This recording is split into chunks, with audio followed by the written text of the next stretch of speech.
what happened. The original pulpit was there. Mm-hmm. Really, eh? And apparently it got taken to the dump. Oh. No. Yes. Oh. They took it to the dump. Apparently it was carved and beautiful and imagine. whatever you call it in the for Catholic sure. religion. Oh, it was, yeah. But in the back of Juliette Renier, the old chapel there, was the original vestment cupboards, which as far as I know are still there. Oh, okay. cool. And they had all the drawers were different sizes. Right. According to the different elaborateness of the vestments that the priest would wear. So they were in there. So they would come when they would come. They would go in the back room and change into whatever was appropriate for that ceremony. For sure. Anyway, Juliette Renier was quite a character. She was 80-something when she had to be moved out of there. Oh. Always beautifully attired, dressed up. Mm-hmm.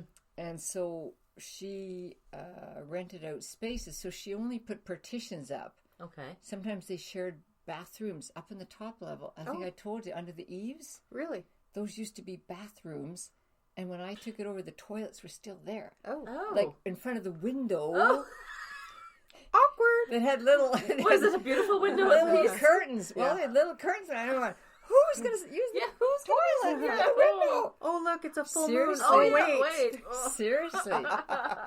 So... Wow. So I left those rooms under the eaves. I just took the plumbing out. Yeah. And we found appropriate, because a lot of those were fir was used in there a lot. Oh, okay. And on the main floor was maple on the floors, which was fabulous. Yeah. And then usually that's the way older places were constructed. They used what was, and then was called cheaper wood Right. to put on the top levels and stuff. So, So that convent was interesting because it was built, that one of a few was built in 1916, so it was all built of wood because that was a cheaper material during the war. That's funny. Yeah. When usually they were all of brick, all Right, the old stone, convents. And it was probably faster with the wood too, right? So, like the brick. I think it was just an issue. But I mean, laying the cost. brick would be a lot more.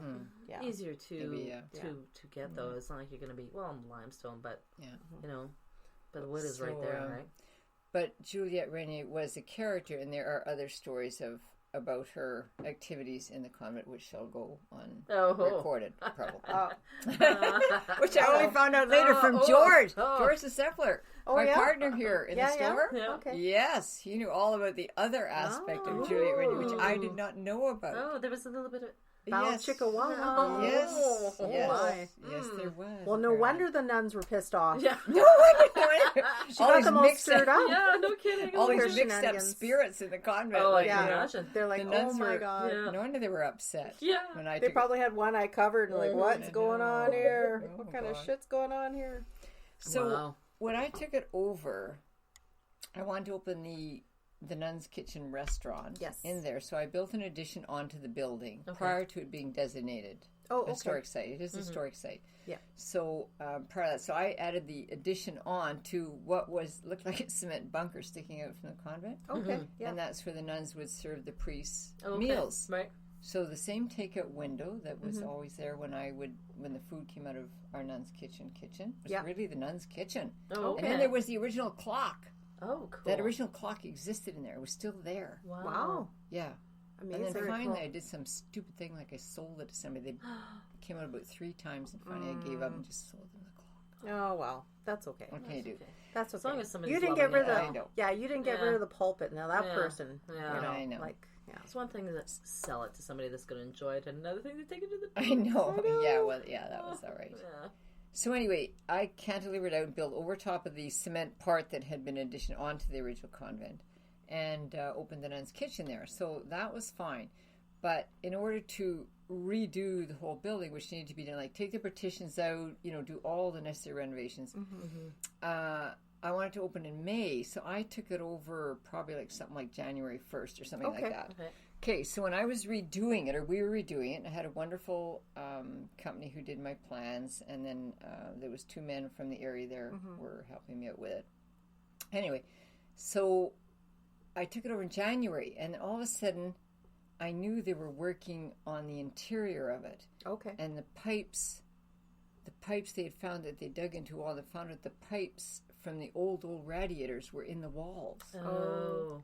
Now, they had opened this wall up, But in the meantime, they had to shut all the power off. Yeah. So I'm like 10 o'clock at night, came out from the scene, it's about 30 below and a north wind. I thought, oh my God, the pipes are going to freeze up, right? Yeah. It's going to freeze up. Sure. So I decided, well, there's no electric because they cut it all. Yeah. Because the electricians were working. Right. There's no electric. And I didn't have a flashlight. So I thought, I'm going to go in there anyway and feel one of the radiators. See if it's... Sure enough, so I go in there. But in order to check out to see whether I was wrong, but the first one, it seemed cool. But I thought, well, maybe... So I better check below.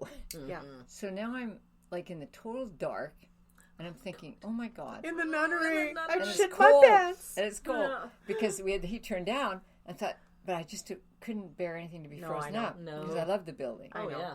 So anyway, I'm there and I'm thinking, oh my God, this is just awful. I am really afraid to go down in the lower level where it's pitch dark. I really am. Oh my God. And I didn't like that basement to begin with either. No. Well, there's other reasons too. I know. I could feel it. I didn't like that one. Well, no, I think it was a fun thing. Mother Superior had a little kitchen. I don't know. You know. Anyway, we'll get into that later. So I get down in there, and all of a sudden I had this warm, wonderful feeling. Really? Just this warm, it came all over me. Oh.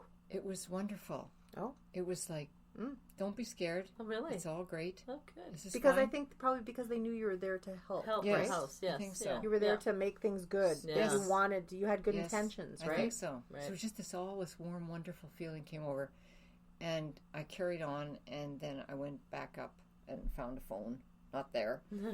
So I phoned the guys the plumbers and that who lived at, and the electricians who lived at, right just on the edge there of Headingley. Oh, yeah. I said, you got to do something. It's going to freeze Oh, up yeah. before morning, because now... It doesn't take long in Manitoba. Yeah, it doesn't take much. So anyway, so that was my first experience with what you might call something strange up in there. Okay. You know, so... Something touching you personally, yeah. Right.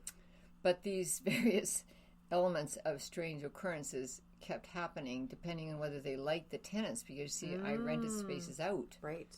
So... How many shops at any given time did you have in there, do you think? About 4 or 5. Yeah. Okay. And then we also had the old schoolhouse, which was on the same property too, which was the original high school in the area. Oh, cool. Wow. But there didn't seem to be any activity there. That must have all gone more smoothly. Yeah, no kidding. Wow. But the evidence of these strange occurrences happened depending whether they liked the tenant or not. Okay.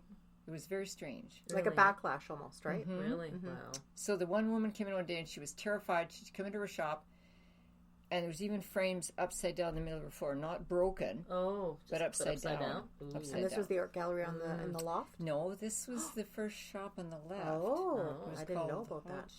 Hodgepodge. No, it was Higgly Piggly. Higgly Piggly. Oh, yeah, yeah. Well, it didn't do anything. It was just, I think, letting them know that they were there. That was Mother Superior's room. I didn't realize she that. had. Okay. Yeah. Then the bakery provided quite a lot of fun, because one morning the girls the ones who were there that day wouldn't come in the next day. The mother had to come in to bake early in the morning, like in the night. Oh, okay. Because the bread started to fly off the shelves. It was behind the counter, if you remember. In the bakery. Yeah. Okay, so it would kind of fly off the shelves. Oh, jeez. So You don't like bread? I thought that was a Who staple. doesn't like bread? It's well, Bannock, it was baby. interesting. Where it flew off the shelves Right. was a small area where Mother Superior could have a guest, could eat lunch there privately. I see. Oh. So we put shelves in there and stuff, you see, for bread. Didn't like that. Designated for... I don't know. So, like, another thing, because it's quite common, it's quite a known thing that when people do renovations and changes and stuff, did you find that did anything particular when you renovated? Not particularly. No. Other than that feeling really nice, other than that nice feeling that was given to me, no. It only didn't really disturb seemed to anything, occur. Maybe because you were sticking with the pattern and not deviating to the point where you were destroying like that. You're keeping the integrity maybe of the nunnery. Because you always had that in mind, and right? I really did appreciate the history. Like, I checked that all out first. Like, even our menus would feature stories of those That's right. olden days. That's right. Yeah, I remember. Yeah, and I even went so far as to see wait, sidebar. I am mad with you. Oh. I'm mad at you. Oh.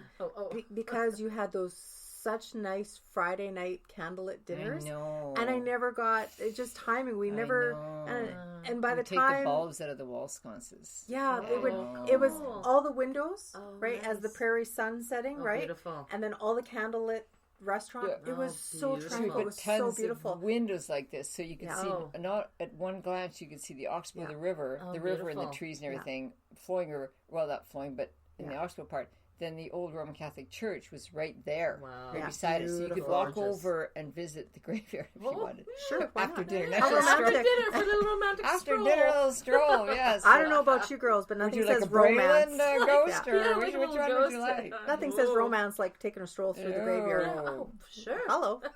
I know. Wow, that's really cool though. If the coffins are rocking, no, never mind. Yes. But sorry, continue on. Like you were saying, so the renovations didn't seem to have any effect because maybe you were keeping the integrity of the building. Yeah. And maybe they respected you because you liked the history, right? Oh, for sure. So I actually went because Louis Riel's sister was a nun there at one time. I thought so. Yes, Sarah. Yes. Sarah was a nun there one time. How many nuns were in there? Do you know offhand? Well, there was a lot because they actually owned it till Juliet Renier bought it in. They were there about 100 years, and then they moved to St. Boniface, right? The Grey Nuns. Well, you see, there was first the Grey Nuns at St. Boniface, and then this was the second. Oh, like a location because it was a teaching school also. Oh, I see. So yeah. And so this was the second one. So then when they found their clientele, I guess if you want to call it, the nuns were less and less. The call for it. And then also government took over a lot of the social services that the nuns used to provide. There were school systems and, you know. Right. So they went back, the ones that were there went back to St. Boniface. But for a long time, the archives were in St. Boniface. Okay. The Grey Nuns in St. Boniface. The archives were there. So I went and checked them out. And I got a copy of a letter from Sarah. Oh, cool. About how glad she was to have had her brother sleeping next door to her. Oh. Now this was Louis Riel. Yeah. One of his fleeing west. Wow. Because he was fleeing west. And she was, because see, that would be on the route west, right? And they had the correspondence there. Wow, that is so cool. Now, I went years later, I tried to find that. Right. Copy of that letter. Now, I may have given it to somebody because people I used to get it copied for them. But I had this terrible feeling that I might have given it to somebody and not got it back. Oh, no. But it could be in one of my many boxes of paper that... Well, you know, after this past week, I'm pretty good looking for, like, needles and haystacks. So I tried to find it in Montreal because the archives went all back to Montreal now for the Grey Nuns. Interesting. And it didn't. I don't think they were too interested in finding it. Not in St. B anymore. No. Probably not. So. And to add to this, I'm not sure if I babbled on about this in a previous episode or not, and I'm not too sure if I mentioned to you, Margaret, but because I have ancestors like from St. Francis, right? And in the like 1860s, you know, and going forward and stuff. The Braylon family, do you think? I'm not too sure, but it is Flamand, right? Yeah. And it was said, like, whether this is rumor, gossip, because people can make up things after the fact and you never really know.